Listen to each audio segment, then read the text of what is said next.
안녕하세요. 오늘은 자살과 관련해서 그 가족 간의 연대감에 대한 말씀을 드리고자 합니다. 언제부터인가 우리 한국이 자살률에 있어서 세계 1위라 그래요. 이 놀라운 그 수치가 변동이 없어요. 그래서 아니 우리 한국 사회가 옛날에는 부모님이 주신 거니까 이게 함부로 이게 없애면 안 된다 그래서 이 모발도 이제 소중하게 여기고 그랬던 민족인데 어찌하다가 자기 목숨을 그렇게 함부로 없애는 이런 제1의 국가가 되었는지 의아할 따름입니다. 그래서 이렇게 이제 된 배경을 보면은 우리가 이제 뭐 여러분이 잘 아시다시피 세계 최빈 국가 중에 하나였잖아요. 일제강점기를 지나서 한국 6.25 전쟁을 거치면서 굉장히 가난했던 나라인데 이 가난을 탈피하고자 이제 잘 살아보자라는 구호 아래 너무 무지막지하게 우리가 새벽 별을 보고 나가서 밤별을 보고 들어오는 식으로다가 그렇게 이제 그 살려고 돈을 벌려고 애쓰다가 보니까 이제 과도한 경쟁에 우리가 시달린 거예요. 또 그와 동시에 물질 만능주의가 되었다든가 뭐 이러한 시류에서 여자고 남자고 뭐 다 들고 뛰는 이제 이런 시대를 맞이했잖아요. 그 속에서 어느덧 우리 한국은 출산율에 있어서도 이 출산율 저하가 세계 1위라 그래요. 그래서 이게 빛과 그림자라고 이제 이게 과도한 성장을 이루는 사이 그늘진 면을 우리가 많이 갖고 있구나 하는 생각을 하지 않을 수 없게 되었습니다.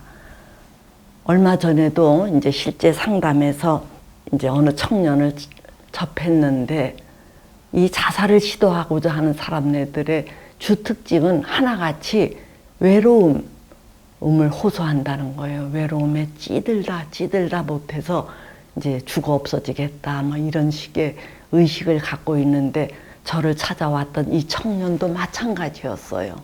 그래서 제가 이제 이 청년을 상담하면서 그래 어쩌다가 자살 그 시도를 하게 되었느냐, 그게 언제부터 그렇게 되었느냐 이래 등등을 물었더니 이 청년이 대학교 졸업할 무렵부터 극심한 그 우울증에 시달렸다 그래요. 그러니까 그 이야기는 더 자세히 안 들어봐도 이 청년도 이제 졸업을 하면은 소속감이 없어지잖아요. 그러니까 이 사회의 이제 일원으로서 취업을 해야 되는데 이제 인문계통의 그 학생이었어요.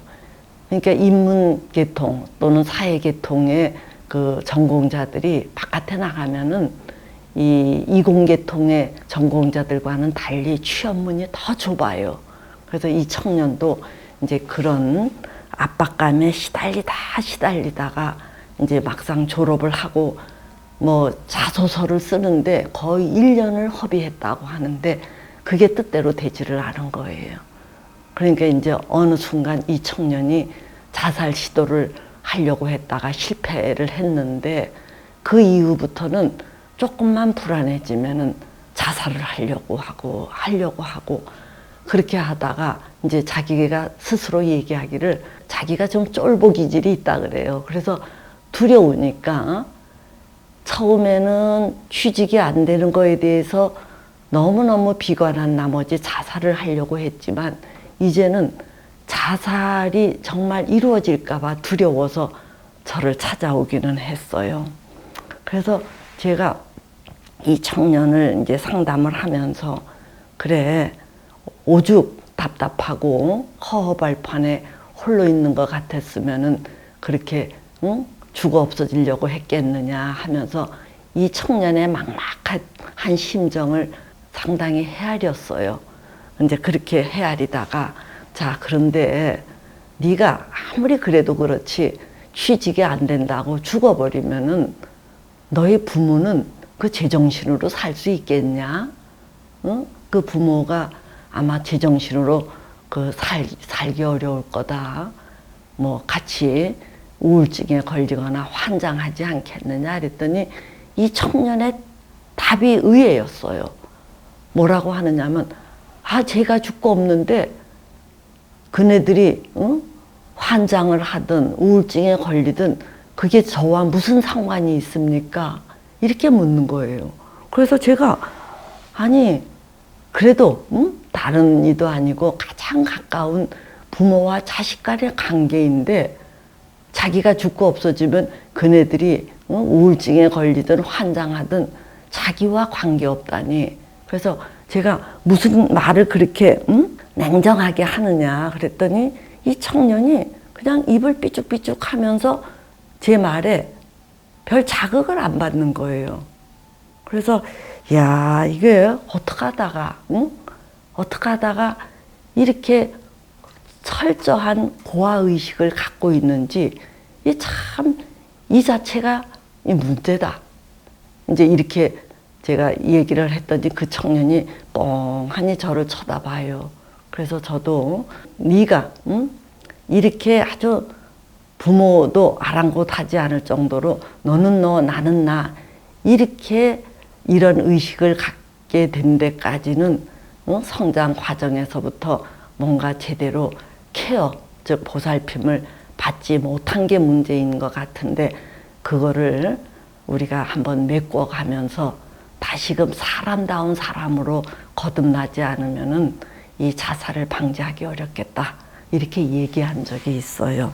또 이 청년뿐만이 아니라 이제 또 다른 예에서는 어떤 중년 남자가 이 집안 그 화장실에서 목을 매려고 시도를 했어요. 그래서 이 부인이 그거를 발견하고 기겁을 하고서는 이 남편을 이제 저에게 거의 끌고 오다시피 해서 데리고 왔어요. 그래서 제가 홀로 사는 것도 아니고 아내도 있고 자식도 2명이나 있는데 어쩌다가 이렇게 이런 극단적인 선택을 하려고 하느냐 하고 이제 물어봤더니 이 남자가 이제 뭔가 이렇게 잘 살아보려고 사업을 여러 차례 시도를 했어요. 근데 이제 이 남자가 워낙 이렇게 뭐 아주 철두철미하거나 또는 악착스럽거나 이 능력 있는 분은 아니었나 봐요. 그래서 할 때마다 사업을 시도할 때마다 이게 재미를 못 봤어요. 즉 실패를 했던 거지요. 그러니까 이제 아내가 아주 이 남편이라면 진절런더리를 내고 집에 들어와도 밥도 안 차려주고 아는 척을 하지 않았던 거예요. 그러니까 이제 이 남자는 독이 났지요. 내가 사업을 하려고 하는 게 나 혼자 잘 먹고 잘 살려고 한 거 아니다. 근데 어쩌면 이럴 수 있느냐. 또 애들도 이제 엄마 편에 서서 아버지를 아주 이렇게 좀 뭐 사람 취급을 안 한다든가 하니까 이 남자가 에이 이런 세상 살아서 뭐 하랴 하면서 이제 목을 매려 했던 거예요. 그래서 제가 이게 사업을 물론 시작할 때는 자기 혼자 잘 먹고 잘 살려는 거는 아니었지만 번번이 실패를 하면은 이제 가족들의 그 환영하지 않는 태도도 좀 감수할 줄을 알아야 되는데 이렇게 이제 가족들이 좀 친절하지 않다고 해서 극단적인 선택을 하려고 하느냐, 뭔가 마음이 너무 삐좁은 거 아니냐 이렇게 하면서 그 중년 남자의 배경을 쭉 훑어보니까 이 남자 역시 그 성장 시절에 형이 출중하게 이제 잘난 거예요. 그러니까 이 부모님은 오로지 이 기대를 형에게 걸고 이 뭔가 형만큼 출중하지 못한 이 작은 아들은 이 별로 쳐다도 안 본 거예요. 그러니까 이 남자는 어렸을 때부터 가족, 형제 간의 어떤 그 탄탄한 유대감, 즉 연대의식이 없고 이제 이런 것들이 결혼 이후에도 자기에게 시집 와서 고생하는 아내나 또 자기 아내와 자기 사이에 태어난 아이들에 대한 좀 끈끈한 이런 유대감이 없이 뭔가 이제 기분이 상하니까 확 죽어서 없어지는 것으로서 이 상대방에게 보복을 하려고 하는 거예요. 그래서 저는 이제 평상시에 이 불건강할수록 남의 살을 다치게 하기 위해서는 기꺼이 자기 뼈를 깎는, 즉 뼈를 다치게 하는 이런 선택을 쉽게 여긴다 이렇게 해요. 즉 남의 살을 다치게 하는 것은, 살을 다치는 것은 금방 재생이 돼요. 근데 뼈를 한번 다치면 이게 재생이 안 될 정도로 이게 치명적이거든요. 이렇게 치명적인 것을 서슴지 않는 이 분노에 찬 마음이 지날수록 이 우리가 불건강하다고 보는 거예요. 다시금 정리해 보면은 이 잘 살아보자는 구호 아래 너무 이렇게 뭐 상대방을 보듬거나 살피거나 품거나 할 겨를 없이 너무 경쟁적으로 너무 치열하게 이게 하다 보니까 이 소위 말하는 루저라고 말하는 사람들이 많이 양산이 됐어요.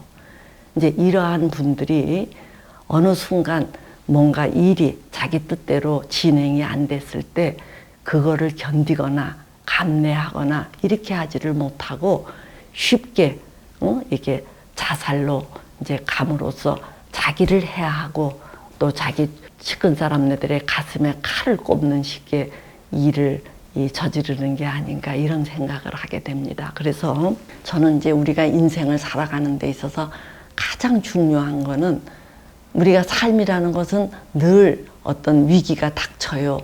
그럴 때 잘 견뎌낼 수 있는 이 면역력을 길러야 되는데 이 면역력이라는 것은 연대의식, 즉 유대감을 통해서 형성된다는 것을 여러분들께 말씀드리고 싶습니다.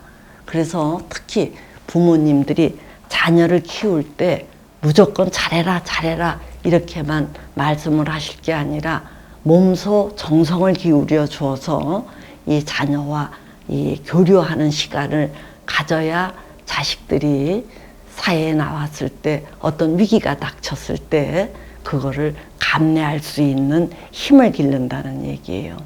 그래서 조금 더 구체적으로, 즉 실천적 사항을 말씀을 드리면은 주거니 받거니 하는 대화의 시간, 함께 작업하는 시간을 많이 늘려야 되겠다는 거예요. 즉 적어도 가족이라면은 하루에 단 15분 내지 20분이라도 함께 얼굴을 마주해야 되겠다는 얘기예요. 온 가족이 그런 시간을 가지려면은 지금 별도로 뭐 대화의 시간을 갖자 이렇게 해서 될 문제가 아니라 아침 식사 시간이라도 가족이라면 반드시 함께 한다라는 이런 의식을 갖고 매일 조금씩 이 연대감을 길러주도록 각별히 우리가 신경을 써야 할 것 같습니다. 예, 오늘은 여기까지 말씀을 드리도록 하지요. 감사합니다.